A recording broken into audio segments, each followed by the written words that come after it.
Alloh taoloni hech kim ko'zi bilan ko'rishlikka qodir bo'lmaydi. Na bir maloikalar, na muqarrab farishtalar, na anbiyolar. Payg'ambarimiz sollallohu alayhi vasallam ana shu Me'roj kechasida, ana shu 7-osmonning ustida namozni 5 mahal farz ekanligini olib tushganida, Oysha onamiz so'raganki, "Ya Rasululloh, Robbingizni ko'rdingizmi?" deganida, "Hamma yo'q nur edi.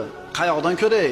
dedilar. Rasul aytadilar, "Uning hijobi nurdir. Agar uni ko'tarsa, Alloh taolo shu hijobini ko'tarsa, yuzining ulug'ligi, ya'ni go'zalligi uning nazari tushgan mahluqotlarni kuydirib yuboradi. Inson zoti, umuman mahluqot Alloh azza va jallani ko'rishga ojiz bo'ladi, ko'ra olmaydi.